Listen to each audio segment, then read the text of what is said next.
Rather horrendous designs and mechanizations of our federal government structure that I feel directly imperiled not to tell anybody about, so that's why I'm here telling it. In doing so, I am breaking my security oaths. I am also guilty of breaking major federal law. How long I'll be able to do this is anybody's guess. However, I would like to mention this talk is going to be broken up into 4 main topics. And each of these topics will have some bearing on what you people are involved in, you patriot people, or even some of you people that aren't patriots that may be leaning in that way or considering it. I want you to know these United States are a beautiful place. I've traveled in over 70 countries, and I cannot remember any country that has the beauty as well as the magnificence of its people like these United States. Give you an overview of basically what I am. I started off, went through engineering school, which half of my schooling was in the field.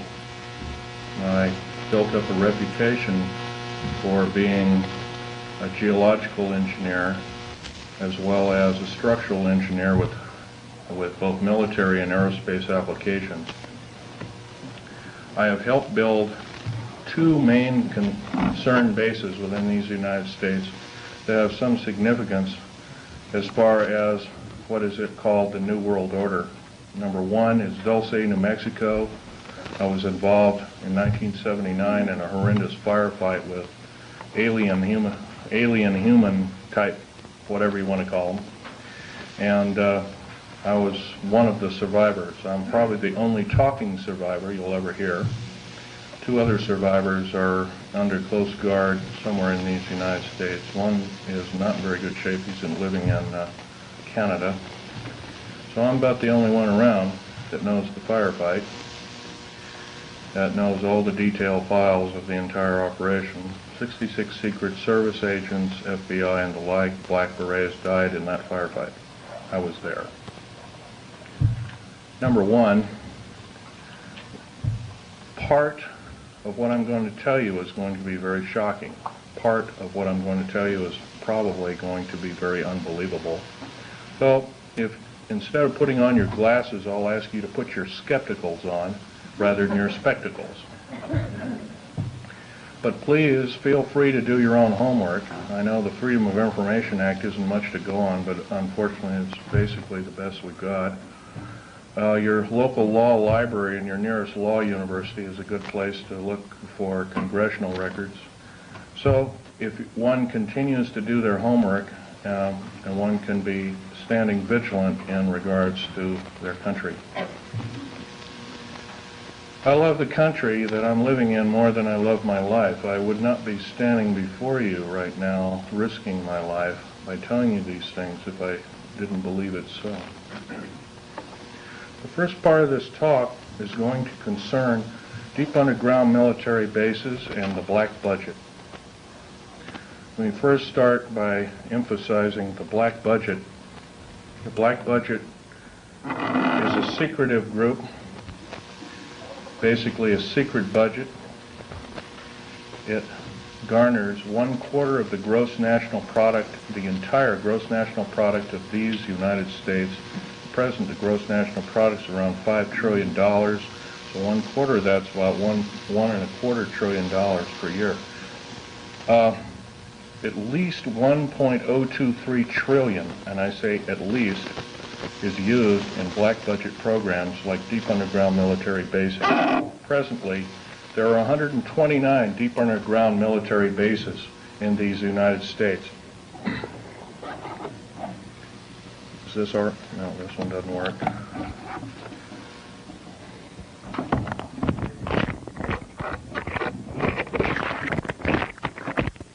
Hello? This one's too tall. Anyway, of these 129 bases, They've been building them day and night unceasingly since the early 40s. Some of them were built even earlier than that. These bases comprise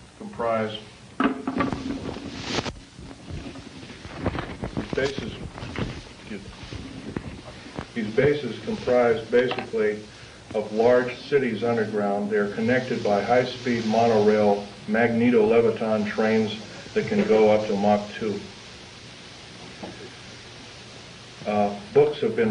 Several books recently have been written about this activity, all of which is verifiable through bibliography. I think Al Bielek will, unfortunately, Al Bielek has my only copy is Al Bielek here, by the way? Al Bielek? Yes, please do. Richard Souter's book, he's a PhD architect, and he alone also is risking his life by talking about this. He worked with a number of government agencies on deep underground military bases. Okay, there are 129 of these in these United States. In and around where you live, in Idaho, there are 11 of them. It's a very large number. The average depth of each base is roughly a mile deep. They are basic whole cities hollowed out underground. They are somewhere between 2 2/3 cubic miles and 4 1/4 cubic miles hollowed out underground. You might ask how this is done. Well, right now they have laser drilling machines that can drill a tunnel 7 miles in one day. Obviously, we the public have been misinformed and not told about this. So unfortunately, I don't believe these things. The black projects, as we know them, sidestep Congress, which is illegal. Right now, the New World Order is depending upon these bases, and if I'd known it was the New World Order involved, I wouldn't have had anything to do with them. I was lied to rather extensively. So, basically, the technology as we know it for every calendar year that goes by, every 12-month calendar year, the military technology increases about 44.5 years. This is why it's easy to understand that back in 1943 they were able to create through vacuum tube technology, a ship that literally disappeared from one place and reappeared 400 miles later in another place. My father, Otto Oscar Schnieder, there's an interesting story about him. He fought on both sides of the war. He was originally a U-boat captain. He was captured. He was captured by the French. He was turned over to the United States Army. He was turned over to the United States Navy. He was repatriated here to Cocoa Beach, Florida, and Fort Lauderdale, and taken up to Philadelphia Navy Yard thereafter. And he was a master machinist as well as an MD doctor. He later became an MD doctor. He never did anything with it.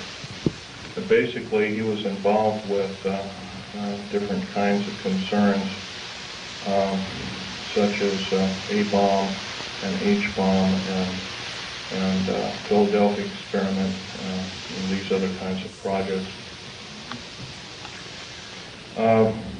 His groundwork, he invented a camera, a high-speed camera that took pictures of the first atomic tests in Bikini Island on 12th of July 1946, to which I have original photographs of, which show unidentified flying objects fleeing the bomb site at a high rate of speed.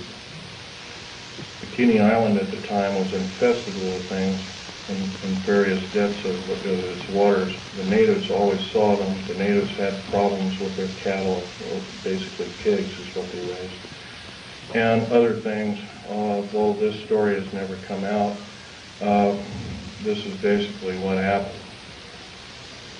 So at that time, through General MacArthur and others, they felt that In fact, General MacArthur was coined in saying the term, the very next world war we have will be the war of not with people from planet Earth, but from aliens or people from other planets.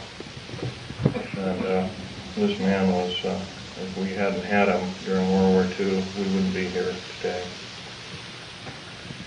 Anyway, my father had laid the groundwork with theoreticians about the Philadelphia experiment and other experiments. What does that have to do with me? Other than the fact of that, all I can say is that if it wasn't for, see, he never told us kids this, and he kind of kept it secret until a couple of weeks before he died.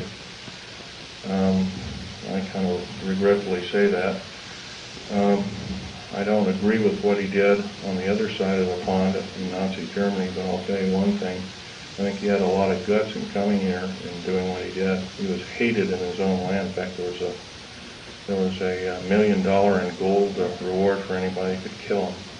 Just bring the picture back of the dead person, and it never happened. Anyway, back to topic number one is dumb bases or deep underground military bases. We've been basically lied to, folks. We've been lied to a long time. Number one, the alien question.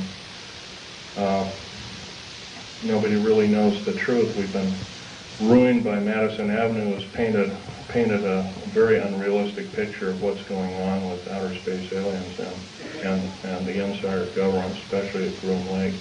This particular facility, the hat shows, this wasn't the original insignia. This is kind of like a local fish wrapper type insignia. The original insignia had a skunk on it because I was part of the infamous skunk words. So anyway, this particular base originally is housed up to 117 live alien critters, or whatever you want to call them. Right now, it's not housing much of anything. Most of the stealth hardware has been removed. They moved it over to Kirtland Air Force Base. First of all, I want to tell you about aliens and the alien agenda. Back in 1954, under the Eisenhower administration, the federal government decided to circumvent the Constitution of the United States and form a treaty outside of the borders of the United States, within the borders of the United States, basically a treaty from entities outside of the borders of the United States, and it was supposed to be secret. It was called the Greada 1954 Treaty, G-R-E-A-T-A, Greada 1954 Treaty. That basically said that the aliens could take a few cows and test their implanting techniques on a few human beings, but they had to give detailed lists of the people involved, etc., etc. Slowly but surely, the outer space aliens slowly altered the bargain until they decided they wouldn't go by it at all.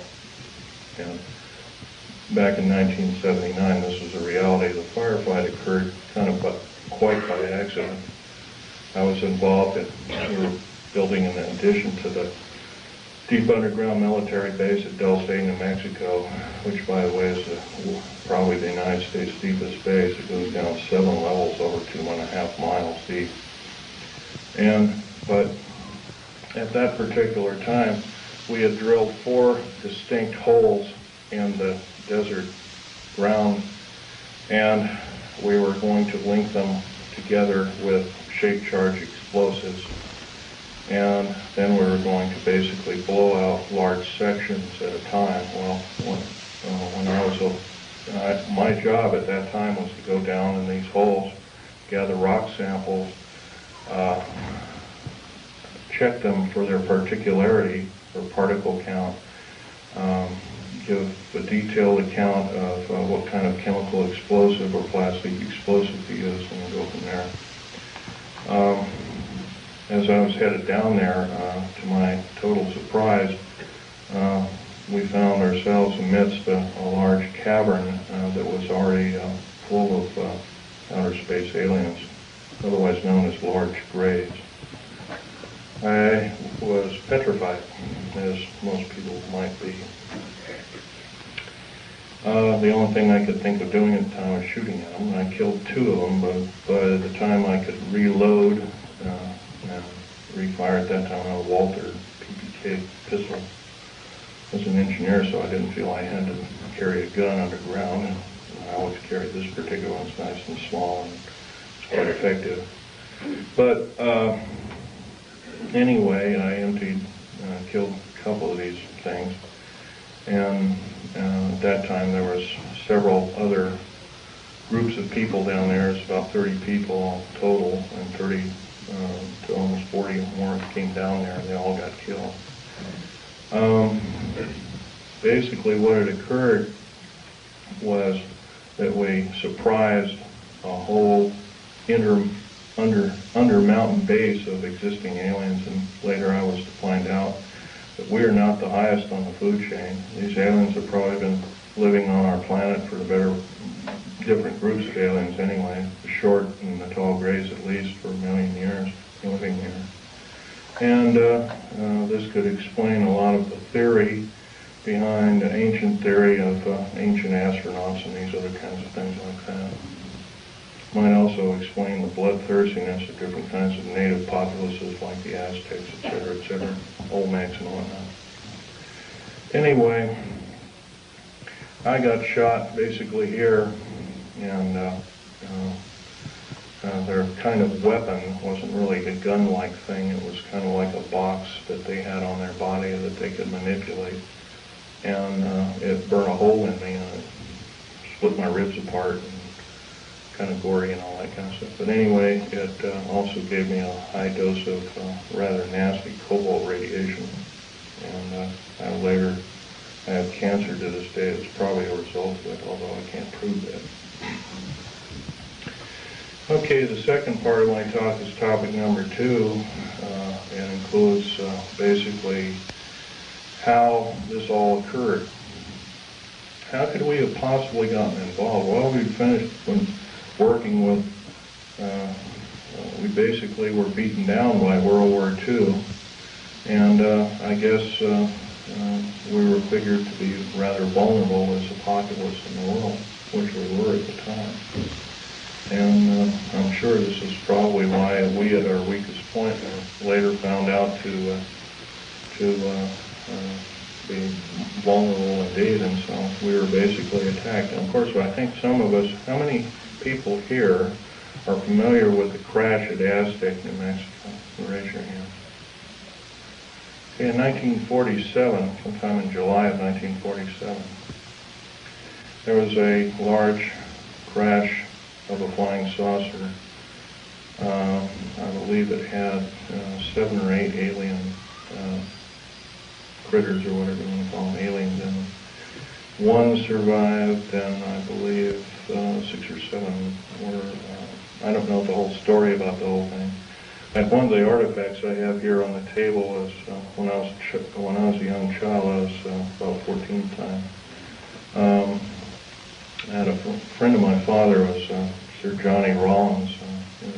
He had a British Naval Intelligence. And he gave me, I asked him if I could have a piece of metal of this crashed disc, and my father protested violently.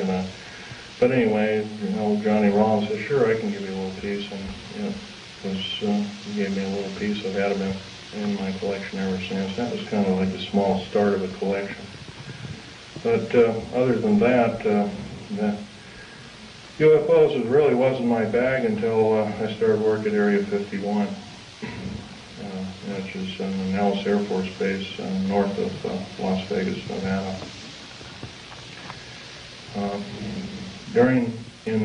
Going back in 1979 in a firefight, it took me about 2.5 years to recuperate, enough that I could go back to work. But I did.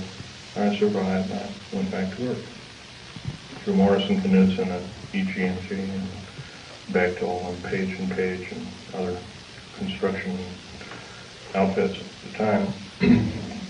Anyway, at Area 51, they were testing all kinds of very peculiar spacecraft. I think you're also, how many people here, for instance, are familiar with Bob Lazar's story?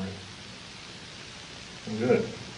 That's a good group indeed. I'd suggest more of you buy his or obtain his tape or borrow his tape and read some of the publications. He was a physicist who worked at Los Alamos National Laboratory at Area 51, trying to decipher what was the propulsion factor of basically these alien spacecraft, these discs and other kinds of type of craft. So, but there's another thing I want to talk to you about other than all this stuff about deep underground military basing that might be effective. We're all basically here as kind of like a captive audience,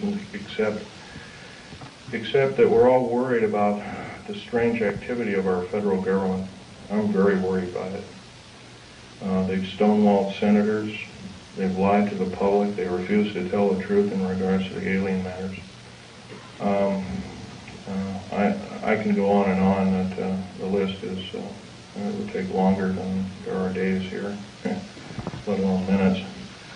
So I can tell you that, for in all respects, I'm rather disgruntled that since I used to be a rather high-ranking worker in our federal government structure, I'm very disappointed in the activities of our federal government, very worried. For instance, to run by several topics to you.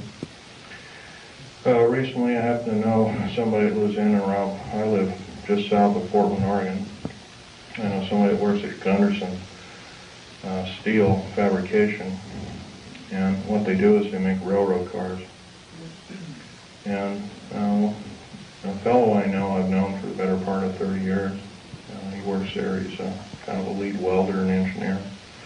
He's kind of a quiet type, and he came in excited to me. He called me up, and I met him, and I tried to calm him down quite a bit. But he told me, he says, well, they're building prisoner cars. They're going to, looks like everything you've been talking about, the federal government is starting to happen. And he was real nervous about it. And I said, slow down, Bob. So anyway, he told me what was happening. He mentioned that Gunderson has got a contract with the federal government to build 107,200 full-length rail cars, each with 143 pairs of shackles in each car. And there are 11 subcontractors in this giant project, and supposedly Gunderson got over $2 billion for the contract. Bethlehem Steel, there's different steel outfits or different fabrication outfits across the country are building them. Anyway, I says, hey, this is a nice, fantastic story, but how does it pertain? And he says, well, I got to show you one of these cars. So we did. We went to the rail yards in North Portland. I call it Graffitiville, USA, because it's wall-to-wall graffiti. And there's a new car, and he popped open the seal and slid the door back, and there they were. Boy, he wasn't wrong. And it's scary. Now, if you multiply 107,200 times 143 times 11, you'll come up with a monster figure of about 15 million. 15 million is about the number of interested people that I would consider patriots of these United States, and other interested people that don't like seeing what's going on with our federal government, that want to do some serious changing but can't do it. See, no more can we vote out our elected officials. They become kings and queens over us. And I hate to say this, folks, but our present structure of government is not democracy at all. It's technocracy. And it's a form of feudalism. It has nothing to do with the republic. To the republic for which it stands, one nation under God. These people are godless. They've voted out, they've legislated out prayer in public schools. First of all, the public school system is a disgrace, but here they voted out prayer. It used to be before you started class in grade school, you'd have a little prayer. That's kind of a neat thing. So now you can't do that. It's against the law. If you do that, by the way, you can get fined up to $100,000 and you can get 2.5 years in prison. Now, somewhere down the line, I don't believe this is very prudent. I believe that we deserve better. We can do better. I also believe that our federal government now is running the gamut of enslaving good, freedom-loving people of these United States. I love these United States more in my life. That's why I'm talking about this to many people as I can find. I'm not a very good speaker, but I can tell you, I'll keep shooting my mouth off until somebody puts a bullet in me, because I'll tell you, it's worth it to talk to a group like this or any other group about the atrocities of our federal government structure. Now, that's only one problem. There are other problems. How about the deep underground military bases I've been talking about? I'm going to show you a number of things that I've collected here as kind of statistics, and just bear with me here. I'll drop the mic here. We have stealth black jets, and here are the different code names for them. There's 29 prototypes, different prototypes presently. Cost per biennium is roughly somewhere around 1.6 trillion. I did this compilation in 1993. Budget from U.S. Congress 5-year plan that we're told about is $247.6 million. You couldn't buy the spare parts of all the black helicopters and the F-117As and the B-1, the B-2 bomber, and all the other 24, 25 prototypes. Couldn't even get the nuts and bolts for that. So we've been lied to, folks, and I know we can do better.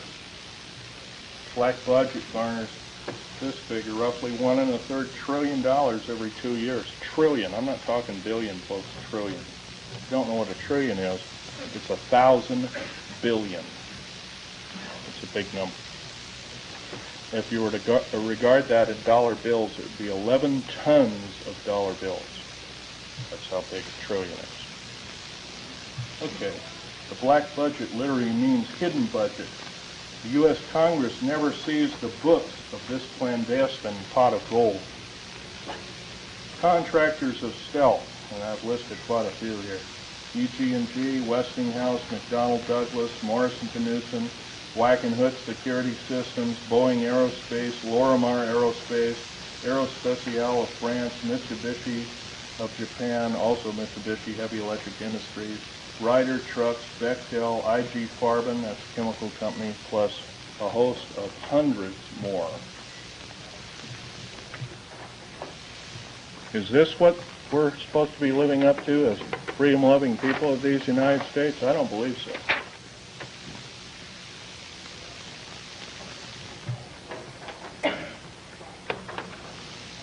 Still, 68% of the U.S. military budget is directly or indirectly affected by the black budget. Star Wars, otherwise nicknamed Star Wars, Strategic Defense Initiative, relies heavily upon stealth weaponry. By the way, none of this would have been available without us taking apart with a fine-tooth comb crashed flying saucers that either we downed or they crashed themselves into our deserts. None. All these materials on the table, some of which are formed by our space shuttle. By the way, you might ask, what's it shuttling? Well, it's shuttling large ingots of metal that are used, that are specially milled down. First of all, they're milled in the confines of outer space. Most of these metals cannot be produced on the planet. They need a near vacuum of outer space for their production. That's what we're shuttling. We're not even, you know, folks, we're not even getting any semblance of what I'd call pablum.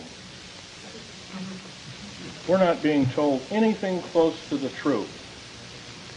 I believe our government officials have sold us down the drain, lock, stock, and barrel. And by the way, up until several weeks ago, I was employed in the United States government with a Rhyolite 38 clearance factor. It's one of the highest in the world. Excuse me, questions later. Microphone, we can't hear you. Can't hear me? Okay. Well, anyway, this microphone is, I'm a tall person, this microphone doesn't get up any further and it's kind of hurting me. Anyway, another thing about Strategic Defense Initiative. I believe it's there to prevent alien attack upon planet Earth. It has nothing to do with the Cold War. As we have seen, the Cold War was a total farce. And it was only a toy, an implement toy, to garner billions and trillions of dollars from good, loving, tax-paying citizens like I am and you are. For what? I don't mind a defense initiative against attack from, if it be from a real threat. But I sure hate to be lied to about there being this kind of communism and that kind of communism. And when we all find out the whole thing has been planned lock, stock, and barrel for the last 75 years by an intergovernmental group, I guess then we kind of know which side the bread is buttered on. Anyway, here's another piece of information for you folks. The DEA, ATF, Drug Enforcement Agency, Alcohol, Tobacco, and Firearms, these agencies rely upon stealth tactical weaponry for as much as 40% of its operations and budget. And this is, remember, this is in 1993. The figures have gone up considerably since. The United Nations used American stealth aircraft for over 28% of its collective worldwide operations from 1990 to 1992, and that's taken for the Center for Strategic Studies and the United Nations Report 392.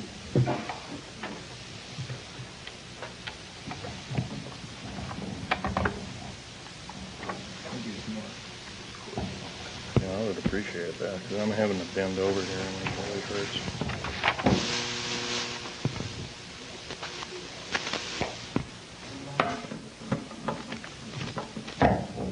Oh, thank you very much. The Guardians of Stealth. There are over 3 distinct classifications of special police used to guard one of our most well-kept secrets. Number 1, this is the most disturbing of all. The MJTF, and that, by the way, that stands for Military Joint Tactical Force, otherwise known as the Black Berets. Some people call them the Delta Force, and there are other names for it. It's a multinational tactical force primarily used to guard the various stealth aircraft worldwide. And by the way, see the picture over here on the table? You might come over there and look at it. After the talk, you might do that, or during the break. You'll find out a nice picture of it there. There was 172 of them built. 10 of them crashed or were crippled. Something went wrong with them. So it was roughly 162 or 3. I can't remember at last count. We gave them away. The federal government gave them away. Bill Clinton signed them away about 6 weeks ago to the United Nations. Is this what we are paying our hard-earned tax money to do, folks? No, I don't believe so, and I know we can do better. And I actually believe, I'm not advocating the overthrow of any government. I don't believe in such for the main reason. Number 1, it always kills the wrong folks. But I believe if I have the chance to tell people about these atrocities, I think that there will be some serious letter writing, if not letter writing, some serious conscientious voting done in the very near future on various elected government officials, if not the whole category of elected government officials. Case in point I might want to mention is our local, please ask the questions later if you don't mind. Our local government officials have also kind of labeled us a bunch of rubes and morons, and I think we can expect a lot better than that. Starting off with the World Trade Center bombing. I was hired not too long ago to do a report. First of all, I know about the 90-some-odd varieties of chemical explosives. First of all, I looked at the pictures that were actually taken right after the blast, and the concrete was puddled and melted. The steel and the rebar inside the cement was literally extruded up to 6 feet longer in its length. And there's only one weapon that can do that, and that's a nuclear weapon. And that's a construction nuclear weapon. So obviously the people that they're looking for, that they say was a nitrate explosive that did the damage, they're lying 100%, folks. the people they have in custody probably didn't do the crime. As a matter of fact, I have reason to believe that that very same group did do other crimes. They killed, I believe, a Jewish rabbi in New York, and maybe this was some kind of scapegoat problem, but I'm not sure about that. However, I want to further mention that with the last explosion in Oklahoma City, they also say basically it was a nitrated or fertilizer bomb that did it, a whole truck full. First they came out with the information, said it was 1,000 pounds, then it was 1,500, then it was 2,000, then it was 3,000, then it was 4,000, now it's 20,000. Well, by the way, you can't put 20,000 pounds in a Ryder truck, can you? Now, I've never mixed explosives per se. I know the chemical structure and the application of construction value explosives. I earned a reputation on it. I helped hollow out over 13 deep underground military bases in the United States. I worked on the Malta project. I worked on West Germany on its military bases, and Spain on its, and Italy on its. I can tell you from very sure experience, a nitrate explosive wouldn't have hardly shattered the windows of that building. It would maybe have knocked the facing off. It would have killed a few people, maybe at the most 20 to 30 people tops, but it would never have done that kind of damage. I believe I've been lied to as a member in good standing of these United States, and I'm not taking it any longer. So I'm telling you that you've been lied to. How many people are in this room? You've all been lied to, lock, stock, and barrel, and I do believe if we all get up and say, we've had enough, we want the truth, and if we're not going to get the truth, we want you to step down. If you won't step down, then I do believe our founding fathers told us and warned us that a federal government structure out of control is totalitarian slavery, and I do believe that we have to do something about it. Now, that's pretty serious, hard, down-to-earth talk. But I don't see any way we're going to get around it. I don't perceive at the present time that we have more than 6 months of country life left in these beautiful United States. The present rate. Right now, the so-called Patriot movement, which has been given a stinging blow by Janet Reno, who, by the way, I want to tell you something about Janet Reno. Janet Reno cheated her way through law school like Bill Clinton did. It's provable. It's on the public record.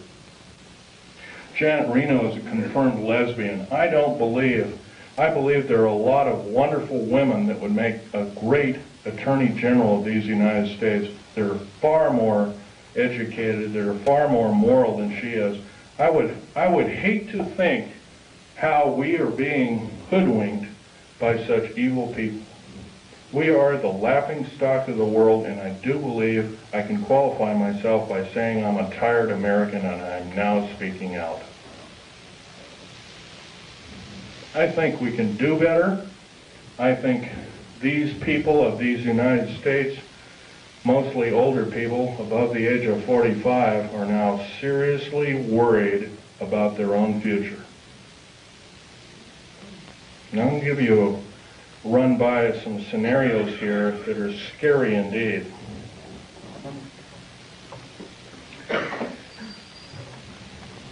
The United Nations is a world dictatorship body, period, plain and simple.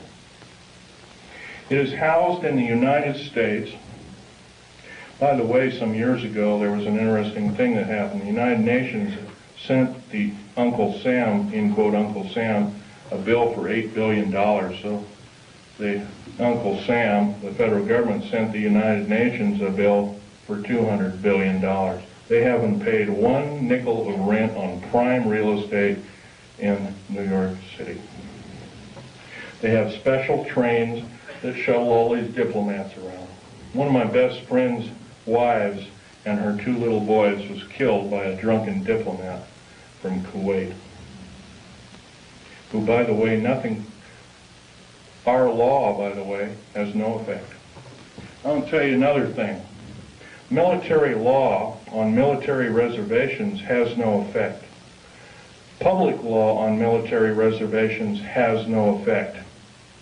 Once again, our wonderful, beautiful, thin sheet of paper called the United States Constitution and another nice thin sheet of paper called our Bill of Rights has been trampled on beyond repair. We have to stand up and say, this is enough, and you as elected officials are going to obey the Constitution of these United States. Number one, by first limiting the amount of your service to our federal government. Like one term. One ping only, as the Navy would say, one ping only. By the way, one term is plenty. Because if you're an evil person, one term you can do a lot of harm. If you're a good person, you can do a lot of good. Two ways of looking at it. Our elected government officials have sidestepped the whole thing and says, well, with so-called contract of America. Let me run this scenario by you, folks. Contract of America is the exact terminology that Adolf Hitler used to subvert his people in 1931. I believe we're not of that same caliber. I believe we can do better. Another thing, the contract with America is a last-ditch effort by our federal government structure to tear away the Constitution of these United States and the Declaration and the Bill of Rights. A Declaration and a Bill of Rights, rather.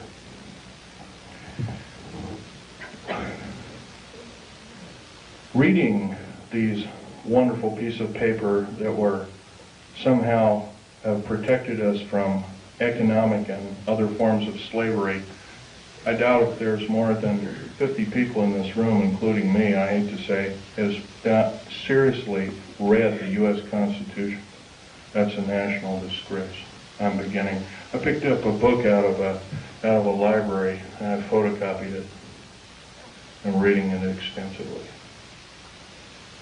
Our founding fathers separated church and state. It did not legislate any form of judgeship or judge body to say that we cannot pray either in a school, on federal government property, and by the way, you cannot pray on federal government property. If you do so, you're in violation of federal government standards and laws, and you can be guilty of a $100,000 fine and 20 years in prison. I do believe the people that are now in charge are atheists. And if they are not atheists, what are they? I think we can do better. Another thing I want to blow by your ears is the fact that a lot of you have probably seen in different areas black helicopters. There's over 64,000 black helicopters in these United States. For every hour that goes by, there's one being built. Is this the proper use of our tax money? I don't believe so. What in the heck does the federal government need 64,000 tactical helicopters for if they are not trying to enslave us? I doubt if the entire military government structure needs 64,000. Worldwide, supposedly over 230 countries. I doubt if all the world needs that many helicopters. Stealth aircraft, for instance. The F-117A, there's 157 of the son of a guns going around. You know their sole purpose is? They're all loaded with LIDAR, L-I-D-A-R, and SEER, computer-enhanced imaging radar. They can fly over your house. They can see you walking from room to room. They can tell if you've got an old antique rifle on your mantelpiece. They can see objects in the house with a variation, limit and capability of 1 inch to 30,000 miles. That's how accurate this is. Is this the proper use of our tax money? I would say not. Now, I worked in the federal government for a long time. I know exactly how these people handled their business. Every time I did a job, worked in a federal government installation, I was given a battery of 17 psychological and 8 other forms of tests. First of all, we're supposed to be the militia, but somehow up jumps the Brady bill and other evil bills like it.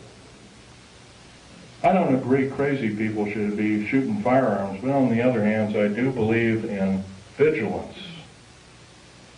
And vigilance is guided by a good spirit who knows the difference between right and wrong, who loves God, who loves talking to God, regardless of what religion we are. And by the way, there's probably in this room, there's at least a dozen different kinds of religions. I might be wrong. But I'll tell you, they're all good. God doesn't respect what religion you belong to, contrary to what you may have been told. I can tell you, though, that if we are to allow the atheist federal government structure to enslave us, we won't have this opportunity any longer. We have to do something about it. How are we going to do something about it? Well, some of us are attorneys in this room, perhaps, maybe one or two of us. Maybe somebody works for an attorney. Maybe somebody knows somebody who is a good attorney. And I know that seems like a hard number to come up with, but there are a few of them out there. Maybe somebody knows a senator or a congressman or has had help by such. There's one outstanding in Oregon. His name is Mark Hatfield. That man helped me fight the federal government. See, my father left me these pictures of what he took at Bikini Island, Operation Crossroads. And I'm going to have this one out on the table. It's the original. I ask you please carefully handle it and try not to put too many fingerprints on it. Right over here, and I'll point to it, and I'll point to it. Hey, Echo. Is a structure that is an unidentified flying object. This was taken 12th of July, 1946. Federal government at that time knew all about flying saucers, what they were and what their agenda was, and how they wanted to control us by world domination. Without question, they knew about it. Let's get on. Al Balik is our second speaker. He worked in a very secretive government operation called the Philadelphia Experiment. Well, so did my father, by the way, and I didn't know this until on his deathbed, and I now have the picture proof of it. Also, I have a picture of a supposed non-human alien called Val Thor that worked for the Pentagon. He still works for the Pentagon. In 58 years, he has not changed. He still looks young. Something's wrong. I don't know if he's doing it under duress or what, but evidently he's still there. Don't know what kind of alien he is, but he's about a few inches shy of 8 feet tall. He's very bright. He's worked in the Department of Defense and the Pentagon for, I believe, 58 or 56 years, one of the two figures. So don't tell me, folks, don't tell me, federal government,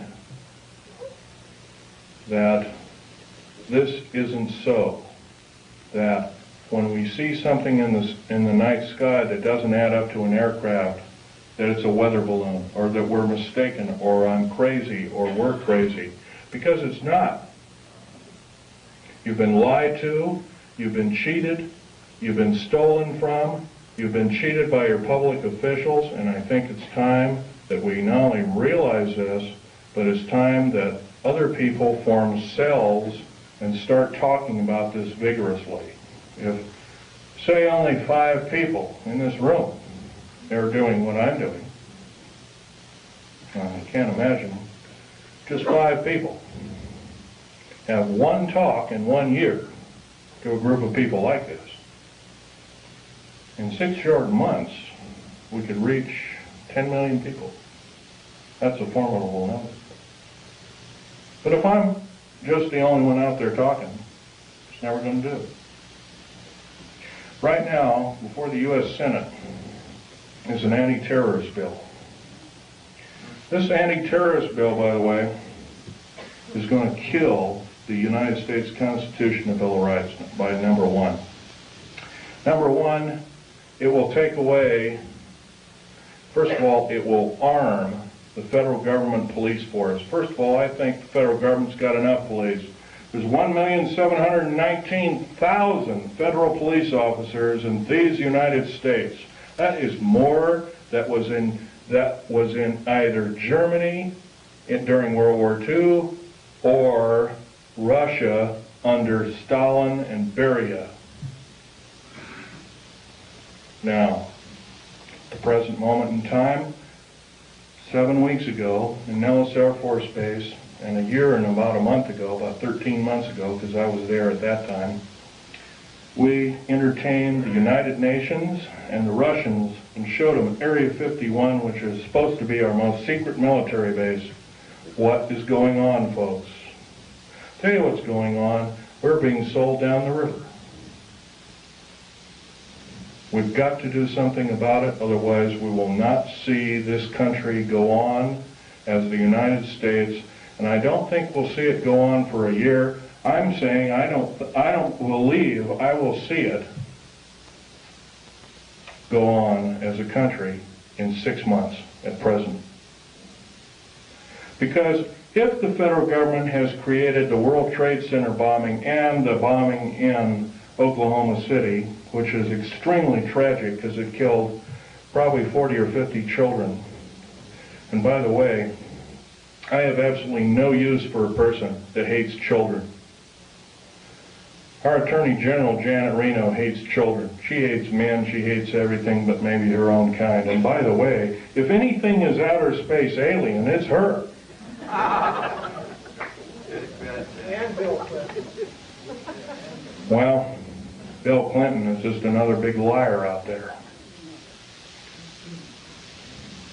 But Janet Reno, I can't forgive her for what she's done. She's done more as a singular intergovernmental official to destroy this country than any other individual, believe, since the great traitor during the Revolutionary War. What was his name? I'm trying to think. What? Arnold. Benedict Arnold, there we go. Probably find out she's probably distant relation of some sort. Now, what can we tell our government, trusted government officials? I know how rare those are. They're an endangered species. Well, they can first start by getting a bill going that requires all government officials to register. I mean, if they're going to ask us to register our guns and our rights, they have to register their rights. They can register their rights and their guns and their legislative ability through one kind of referendum, number one being they can limit the amount of years that they're in office. If they cannot do this, by the way, if a contract with America, by the way, is really a contract, and all the politicians, or the Republicans or Democrats or whatever you want to call them, to me that's just a label, they left one thing out of a contract. Say you buy a car, or buy a house, or buy something on time, and it's got 10 parts to the contract, and one is scratched out after you've signed the contract. By the way, it's null and void. You don't owe anything. You may even be able to keep the property. By the way, the contract with America is not only illegal, but it's asking us to change the bargain. The only damn things that change the bargain are the damn outer space aliens, etc., etc. and evil people. I think we can do better than this. Now, another thing we can do is require all politicians basically to accept no PAC money of any kind and accept no money from a salary, and that all government officials be basically put on kind of like a selective service. Everybody has to serve in some part of a government structure to some degree. And it's a voluntary thing, and if you've done right, you get paid for it. And if you're not done right, then there are other ways to make sure that you will be punished accordingly. If we did these kind of things, if we were prudent, if we thought everything out, because I'll tell you, the only thing that doesn't need changing in any way, shape, or form are the two pieces of paper, one the Bill of Rights and one the United States Constitution. Those two thin sheets of paper have kept us from totalitarian slavery, or worse, for over 200 years. And now they're being seriously threatened by a minority few people who want to reign over us, who want to kill us off, who want to cause us great bodily harm. You realize, in my field, I couldn't even, if I saw something wrong, and I did many times, I had no way to blow a whistle. That's not what our founding fathers taught us. That's not what they laid down in sacred writing, almost sacred writing, I might want to add. We can do better. If we are really the government, if we are really the militia, then we have to stand up and we have to make ourselves known that this will not be tolerated in any way, shape, or form, and it must cease and desist. And if we are challenged, then so be it. Then we are challenged. And I guess the actions of us will be rather forthright by judging from this crowd. I'm laying down my life by talking about secret things, that I took an oath of secrecy that said that if I broke that oath of secrecy, I am guilty of espionage. I am called a traitor by my own government for blowing the whistle. That's not only a disgrace, but it's an outrage and has ramifications on everyone in this room. And I think we can do better. Now, I've talked about a number of topics that are rather controversial. I don't think I've talked about too much about why we're being enslaved. If you remember, there's always been a nice convenient war. If it wasn't World War I, it was World War II. If it wasn't World War II, it was Korea. If it wasn't Korea, it was Vietnam. It's always been a convenient war. When we've gotten a little bit too smart, folks, there's been a war to wipe out the good people that would take over and run our country effectively. And there's a lot of times, and we're going to have to face some very serious consequences. Very short. What we call patriot movements in this country are being singled out for war crimes against humanity, and I happen to think there are a few people in these groups that are crazy, but I would say they're an extreme minority. Probably less than 1/100th of 1% or 1/10,000th of the whole. Janet Reno has us believing that all of the people that are in patriot groups are responsible for inflaming the populace, for doing other crimes against humanity, like killing children, innocent children, regardless of race. The unspeakable thing that happened at Oklahoma City is a wake-up call. If we do nothing, if we decide to stuff our gut, to say, well, I don't have to do anything today, I can watch this show on TV or that show on TV, I don't have to talk about, I'll let Phil Schnieder or Al Bielek or some other person talk, Bo Greitz or some other person talk about it. Let them do it. If we act this way, folks, we're not going to be around very long. If you got rights out there, you might as well start enjoying them like you've never enjoyed them before, because pretty soon we're not going to have them. We got the wonderful freedom of movement. Driving down the road, and you don't have to show your ID, but slowly that's changing. There's legislation right now in the United States Congress, and any person that has worked for the federal government has to have special identification. It's illegal. It's an outrage. And I've already drawn the line, stamped and put my foot down, and I say, enough is enough. I've had enough. And I think we can do better. I know we can do better.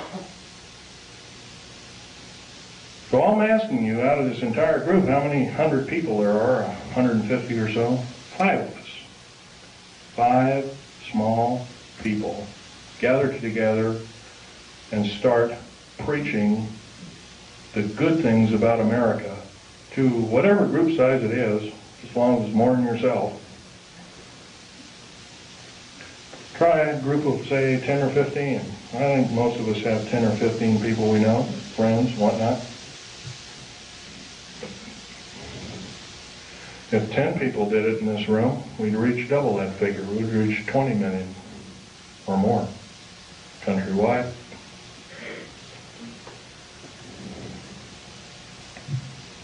What do we have to do? We have to stockpile weapons and all these other kinds of things. Trouble is with revolutions, they always end up killing the wrong people. Unfortunately, it's starting to look like that might have to be the only scenario to get these parasites off our back.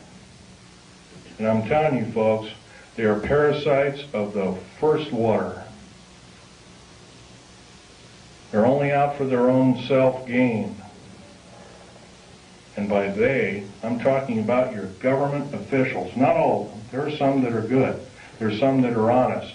There's some that are forthright, that love God, that love the Constitution, the Bill of Rights, and other wonderful works by our founding fathers. But they're few and far between. In the House of Representatives of the United States Senate, there is not one politician that is not an attorney. There is something wrong there, folks. During Abraham Lincoln's time, I know that's a long time ago, 130 years ago, roughly, it was an honor beyond medals and glory to serve in the United States Senate or in the House of Representatives. And there was actually only about 8 total senators and House of Representatives people that were attorneys. The rest of them were common folk like you and like me. But we've been led down the wrong path, folks.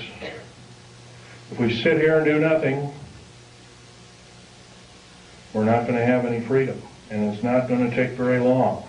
At this rate of speed and the way things are going, what's going to be the next scenario? Is going to be another bombing somewhere? First it was a Trade Center bombing in New York City. Then it was middle, homegrown America killing children and innocent people on their way to work, whatnot. Elderly people in Social Security office and whatnot. How come the AARP isn't talking about the 61 older people that bit the dust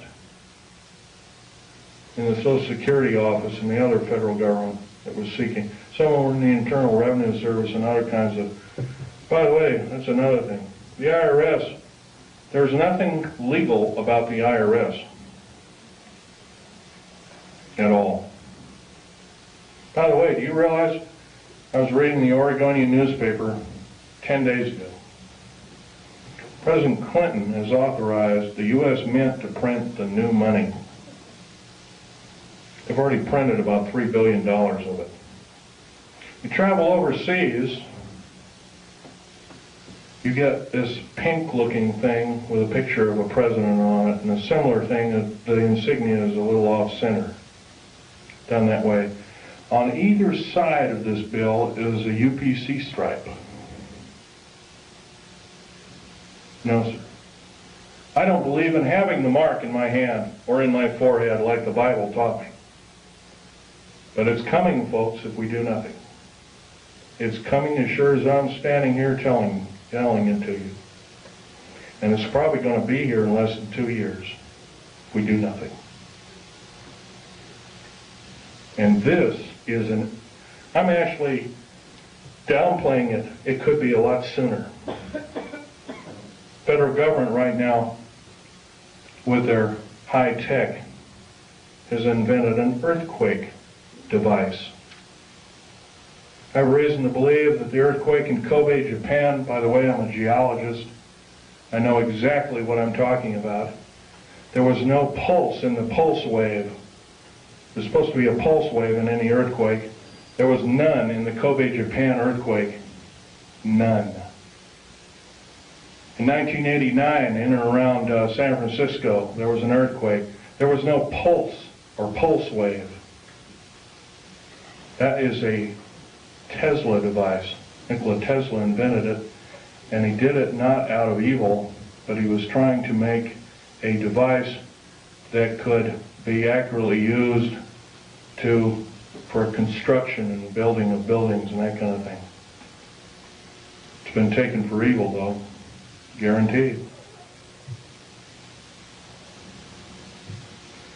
I want you to know that the black budget programs throughout these United States have subverted science as we know it. What's AIDS, for instance? I'll tell you what AIDS is.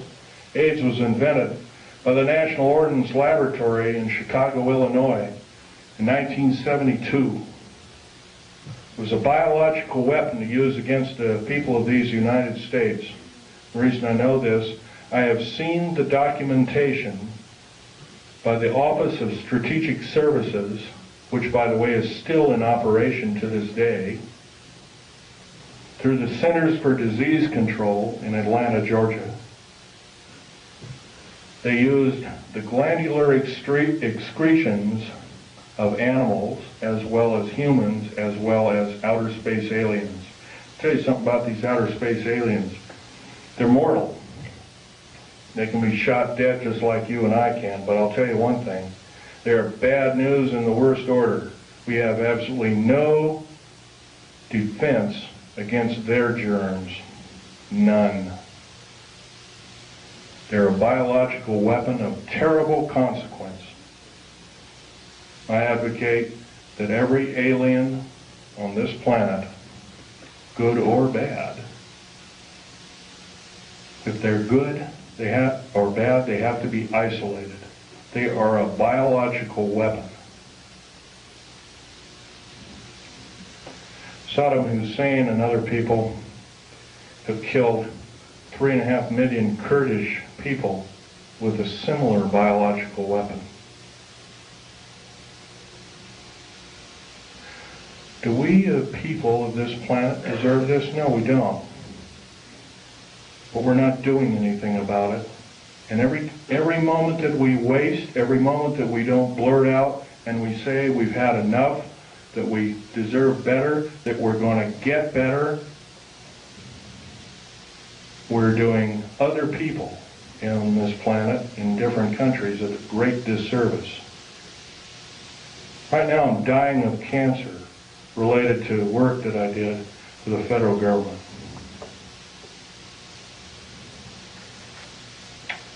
I might live 6 months, I might not. I don't know. I'll tell you one thing. If I keep speaking out the way I am, maybe God will give me the life to talk my head off. I will break every law that it takes to talk my head off. I love my country and its people more than my life. 11 of my best friends in the last 22 years have been murdered. 8 of them called suicide. I finally got wind of one of them. Portland police is now involved in one of them. Not going to mention names, before a grand jury, including the medical examiner's office. Murder by suicide, they call it. My friend Ronald Lee Rummel was an Air Force officer. He's a Silver Star winner. He's a patriot. Murdered because he started speaking out about unidentified flying objects while being still employed as a member of the United States Air Force. How was he murdered? He was drugged, his jaw was broken open, a cheap pistol with filed off numbers called the Jennings J22 was shoved in his hand. Somebody pulled the trigger because they found a piece of a fingerprint or inside of a palm print on the weapon. They also found hair samples, somebody quickly putting the bullets into the clip.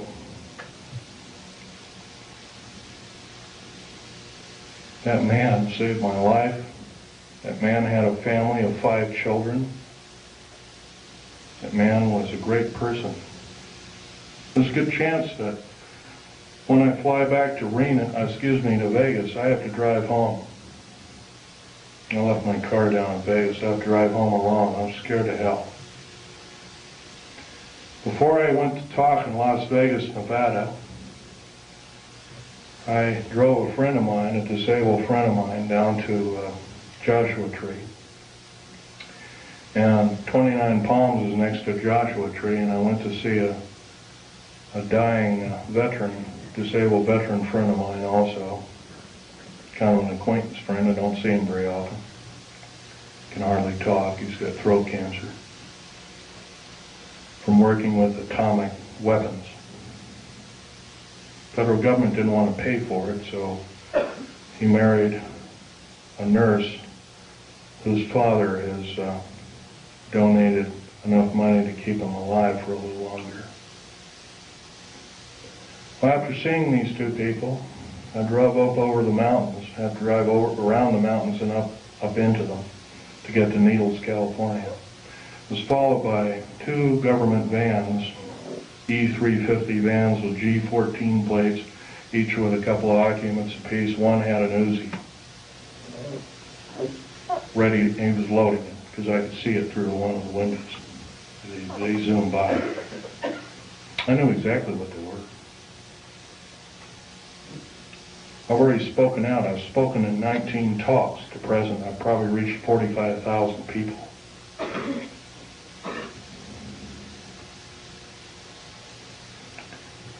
Well, they sped up around me. I sped up around them, took a bunch of pictures with a high-speed camera. Then they caught up to me, and it looked like they were trying to force me off the road. I have a Ford Taurus sedan.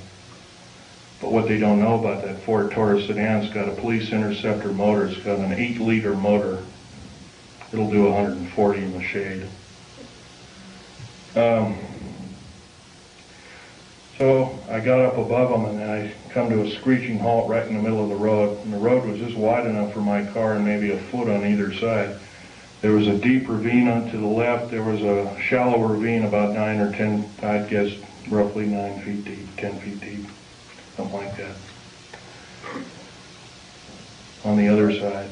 One skidded over, rolled over in the right ditch. One went over to the left ditch and rolled all the way down. I could hear a bunch of cries for help and crackling and glass, and finally I didn't hear anything. Is this what it's going to take?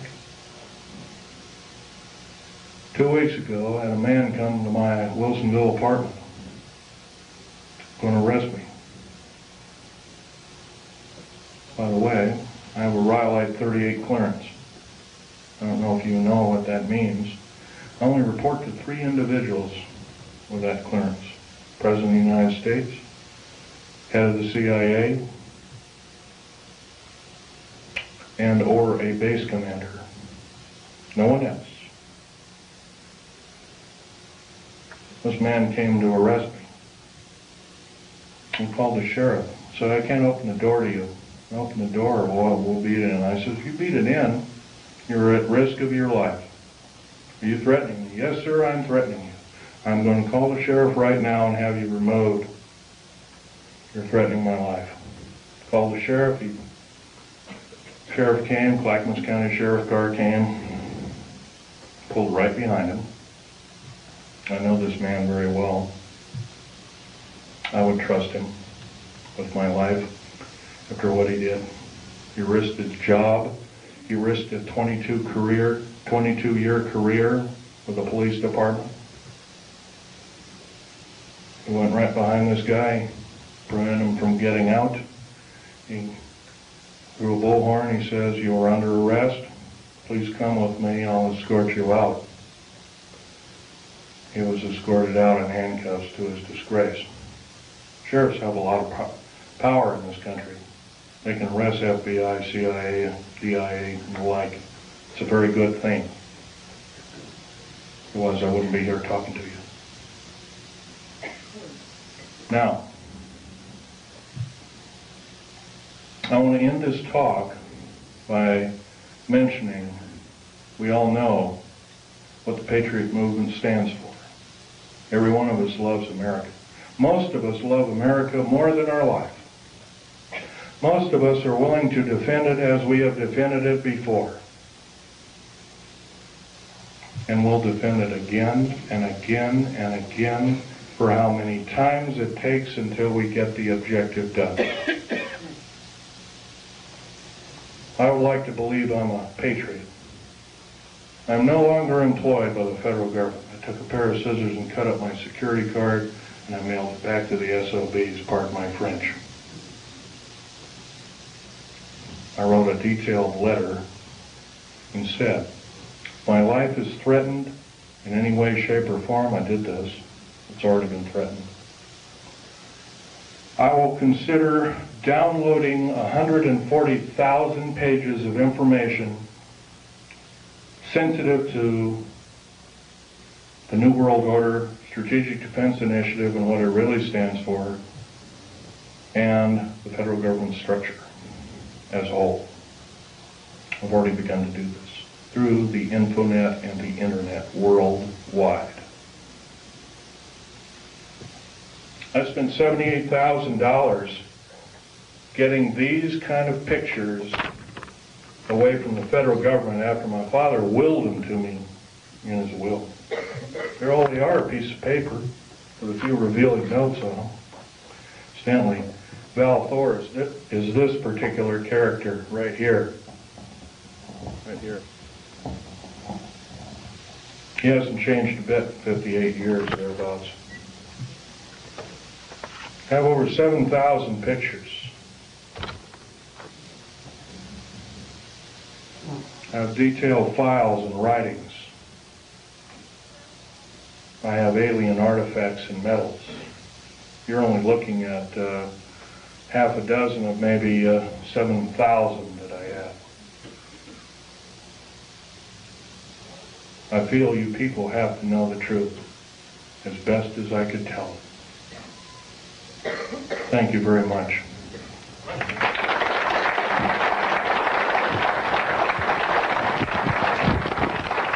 By the way, you might want to mention, if you want to look at these artifacts, try not to handle them, just look at them. And, Questions, Phil? yes. Thank you. You indicated that you were injured in shooting of a critter. Right. Would you mind explaining to us your injury? I'll be glad to. Sorry, women folk, this is kind of gory.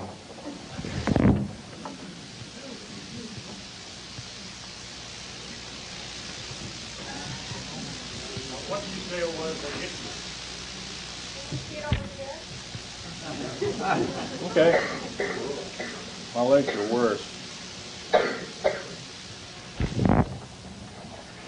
It was some form of ray weapon that had a high dose of stinking radiation called cobalt, or dirty bomb radiation.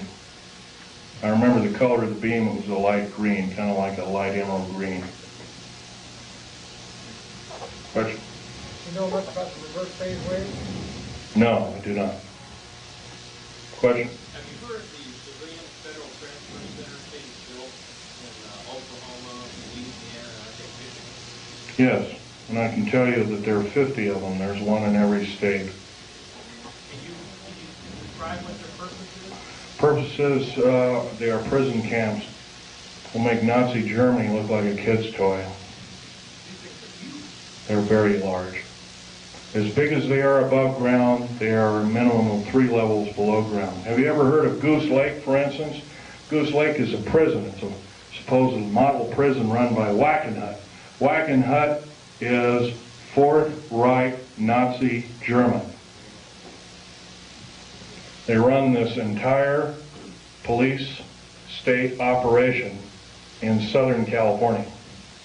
It is a low-yield, deep underground military base. It's not military.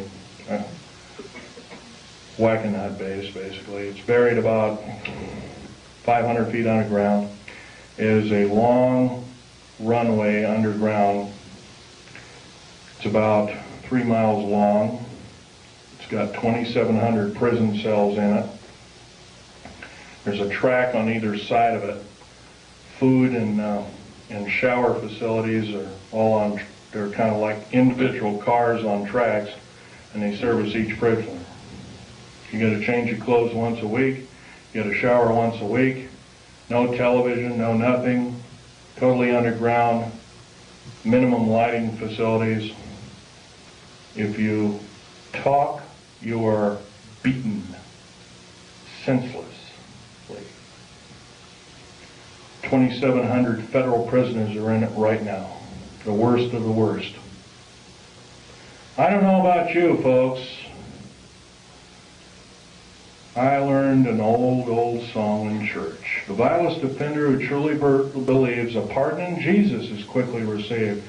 I don't believe we or anybody else in these United States has the right to torture anybody. I don't care if they're a murderer, a rapist, or anything else. We should basically get rid of these kind of individuals. But if we do have the guts and maybe a little bit of fortitude to kind of hope that, well, I don't want murder on my hands, and we imprison them, I don't believe this is the way. Question?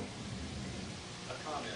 It appears that we're way past the 2-year voting cycle to stop what's happening right now.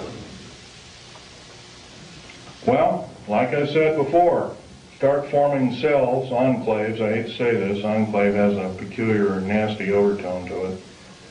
But start forming enclaves, start talking to people, talk your head off. Talk your head off because your life depends on it. I'm not asking you to do what I'm doing. I'm asking you to risk your life for these United States like I am doing. Question over here. You give out your internet address? The fact that Yes, I'll give you my address. these beings are alien in that they come from other planets. Otherwise, we have the theory of being extraterrestrial. Have you in all your studies ever tried to determine whether or not there was an alternative answer?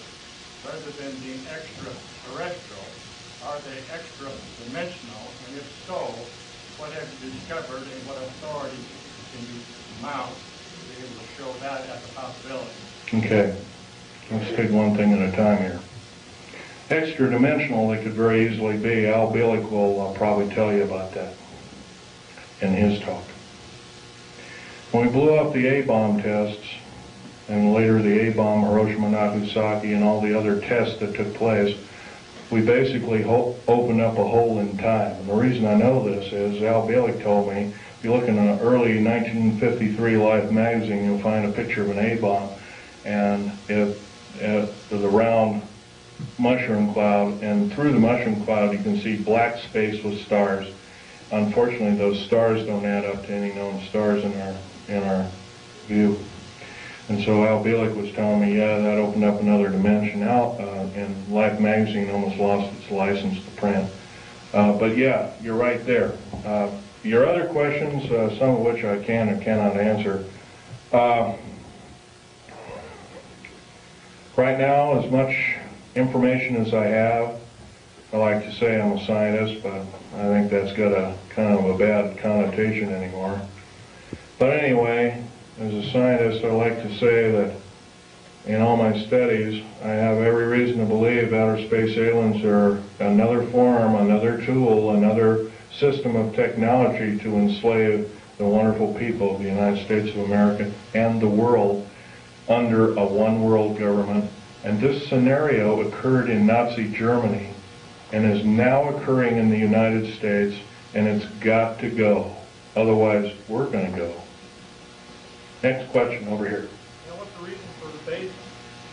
The underground? Pretty obviously, if you take all the 129 dumb bases, right now there's actually 131 of them. Take 129 or 131 dumb bases, 10% of them, roughly 14 of them, the largest. They're all cities underground. There's high-speed railways, magneto-leviton trains that attain Mach 2, and Al Bielek will tell you about this in his talk. He's seen them, actually been on one of them.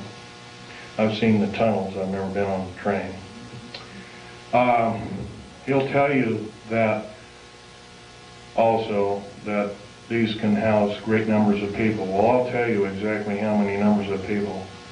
You could get a 106 million man standing army, fully equipped with all the food, water, and provisions for 2 years underground, or however long it took to suffer out a nuclear war or whatever kind of ugly scenario. And that would be enough to defeat anybody in the United States. By the way, there's no place to hide anymore. Black helicopters, and there's so many of them. Not just black ones, I'm talking about military helicopters in general too. They have detection devices. If you got something buried like a cache of weapons or diamonds or gold or money or whatever underground, they've seen it already, guaranteed. They can detect you in an airport. I want to blow this one by you too, because this is a nice little tidbit. Right now, if you're carrying more than $1,000 in your pocket, most of us don't, and some of us do, carrying $1,000 or more in your pocket, you are perceived as being an enemy of the United States and or a drug dealer, and you can be arrested immediately in any airport in the United States of America.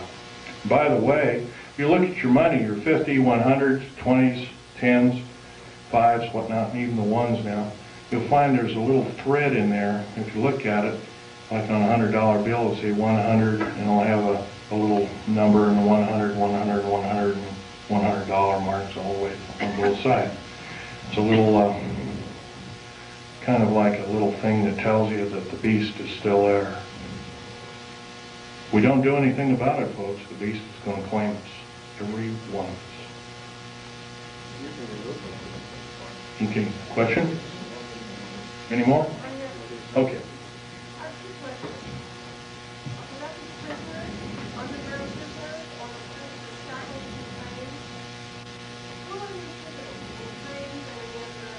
Okay, the underground prisoners right now, they're using the worst of the federal prisoners and the worst of, yeah, criminals.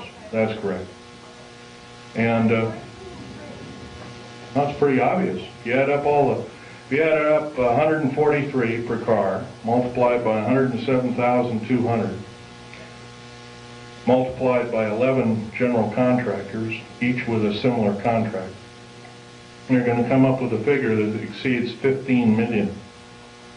15 million is the number of patriots in America, number of concerned people in America, and also a number of people that could cause the federal government harm in America today, right now.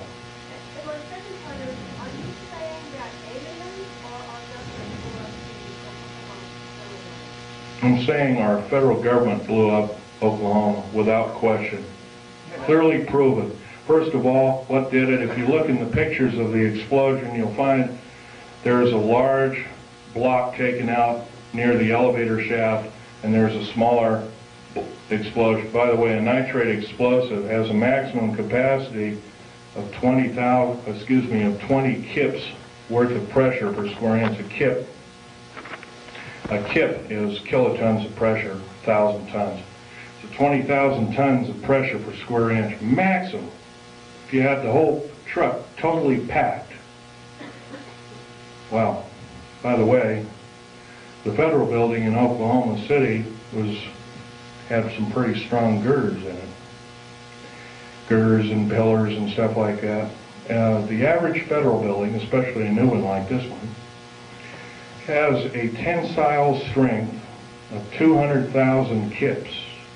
The only thing to tear it apart like that is either a nuclear weapon or a thermite charged, shape charge explosive. Right now, the only thermite charge explosives in these United States are military operated, and they're housed at Mather Air Force Base in California, near Sacramento. Yes? I heard there were 2 explosions still, 8 seconds apart.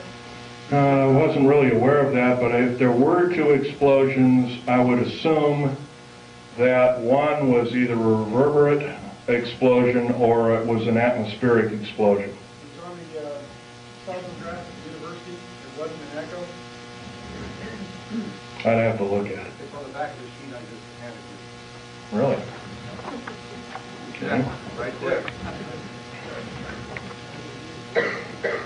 Okay. And this is the second explosion, is that correct? Right, they're both on there. Right together. They're right Mm-hmm. Well, the truck bomb shows an explosion, once again, with no P wave, but it has a scalar wave to it. Could have been a scalar weapon, electromagnetic weapon of some sort.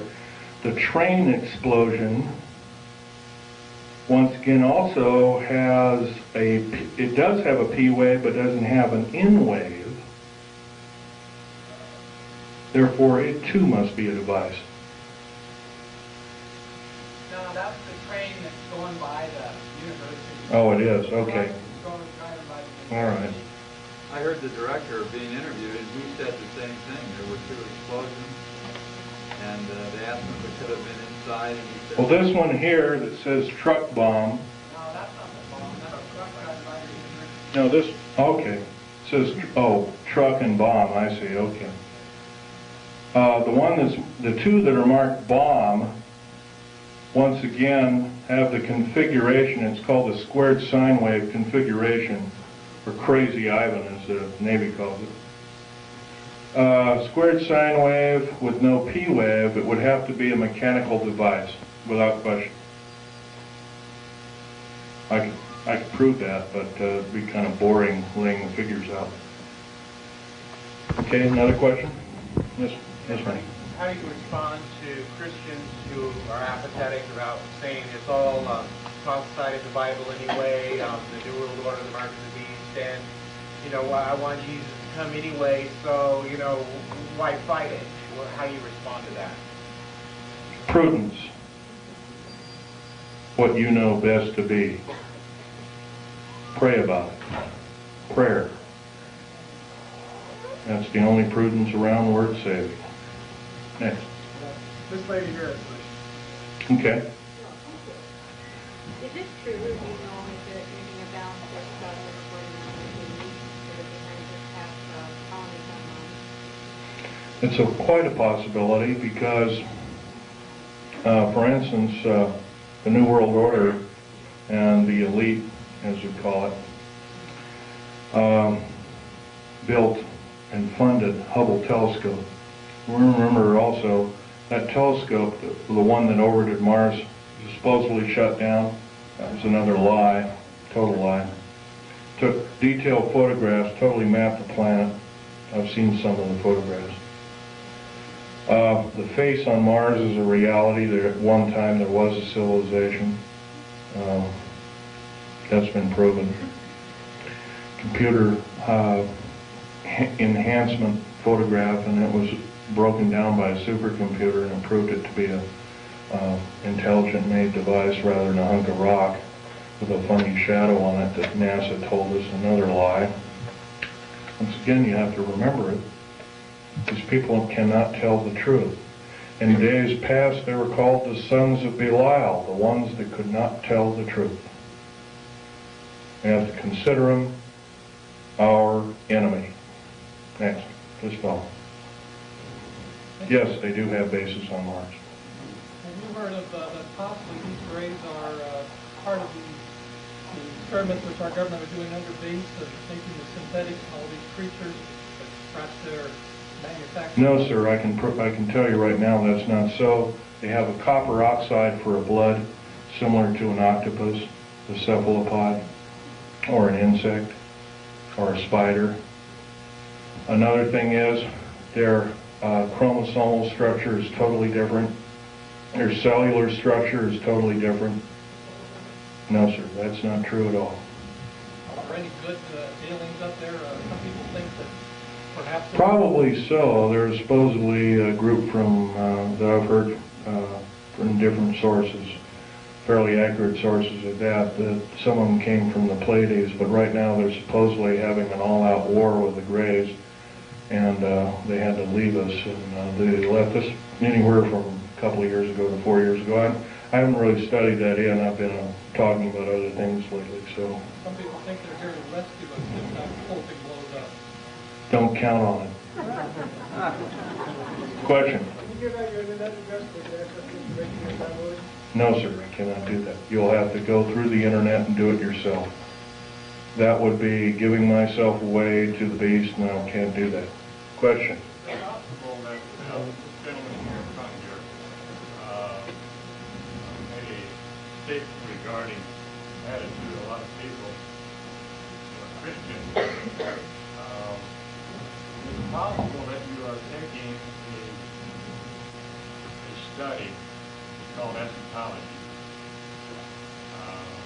end times and phenomena, prophesied by Daniel, prophesied by Isaiah, subject of the Olivet Discourse, and the subject of the book of Revelation? It does talk about kind of things that are going to come into judgment on the earth, Israel, the Antichrist, and those who are unbelievers. Is it possible? These things will probably come to truth, come to pass. But to use eschatology as a weapon of fear in order to get people to act is not what the scriptures talk about. That's correct. That's correct. You can't do it that way. The fact of the matter is that in Christ we have liberty from those kinds of things which are going to befall the earth, because there's no condemnation for those who are in Christ. So it says. But to try to say that we are people who are subject to this condemnation is not a full understanding of eschatology. I would agree with your statement. There is one thing, though. I love America. I'm only one person. I'm only human. I can make mistakes. I'm not perfect. God is perfect, as much as I know. I will say one thing, though. Keep reading the Bible. It'll just make your heart purer and purer. It'll also improve your prudence, and improve your state of mind overall. Would it be more profitable to get further into Christ and get further into ourselves? And let the world and all the good people in this country go to waste? No, sir, I cannot believe that, nor will I possibly ascribe to that in any way, shape, or form. Christ did not put us on this earth to die in a holocaust of fear from characteristic evil entities or people. No, sir, I cannot believe with that particular statement. I love Christ, but unfortunately I cannot believe that I can allow my fellow countrymen to go by the wayside. And I think actually it's a form of disinformation and government propaganda to believe it. Next. Yeah. Okay. Comment. The Idaho Constitution has a provision for the militia. All able-bodied men between 18 and 45 years old will serve in the militia. That's in the Idaho Constitution. Okay, I agree with it. In fact, I would extend it from the years of 18 years old to maybe your age, 70 or 75. I'm willing to do it. I'm past the age of 45. Sorry, I don't believe in age limits. If I live to be 100, I'd like to do it. Yes, sir. I'd like to give you a quotation from the Bible, Christ talking. It is Luke 19:27, and it says, "Bring those my people who do not want me to rule over them before me and slay them." And I always ask the people, does that mean love them to death? But the preachers don't preach this. And there's other quotations like that. Yes, I've read such quotations. If I'm wrong, I will stand slain by God. Stand convicted. Maybe I have already been convicted. Yes, sir. Where the prison is in Idaho? Near Coeur d'Alene. What was that question? Would you state the question again? Where is the federal prison that you're talking about in Idaho? Well, there's several federal prisons. There's a new one being built near Coeur d'Alene, Idaho. I don't know. I've never been out there, but I heard it's on the east side of the town of Coeur d'Alene, Idaho. Whatever. Man with a red shirt way in the back there.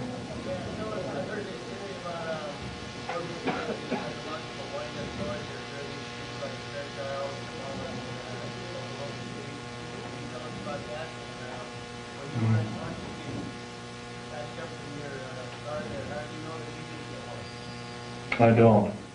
And I haven't heard about such things, but I'm sure there might be such things. There are things that were used against the Afghan people. There were things that looked like innocuous toys, and there were high explosives that killed a lot of people.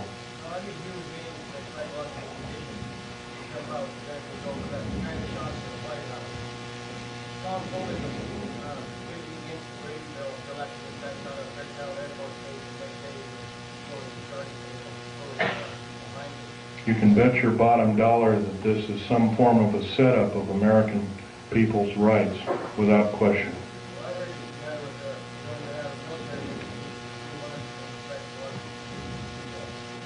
Yes, I believe that too. The U.S. Navy presently spends about 1/16 of the entire black budget allocated to them on psychological programming techniques through the RAND Corporation. Next question. This lady. Okay. I can only take one more question, so this lady.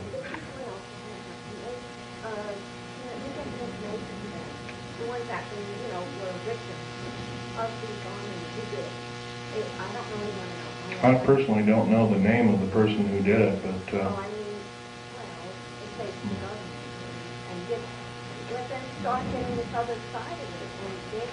well, this is a difficult task, ma'am. The best thing that can be done, yes, I would say yes, that is true. We can get the word out. But it's better to get in groups of people and tell your friends the best that you know how to say, and go from there. But other than that, yes, that would be the best thing. Right. Well, unfortunately, I'd like to say, yeah, go ahead, write everybody until the cows come home. But right now, as the way things are going, that might not be your best bet. You might be targeted as an extremist or something like that. Okay, last question. This is the last one. I'll be more than happy to speak to any area at any time. Thank you.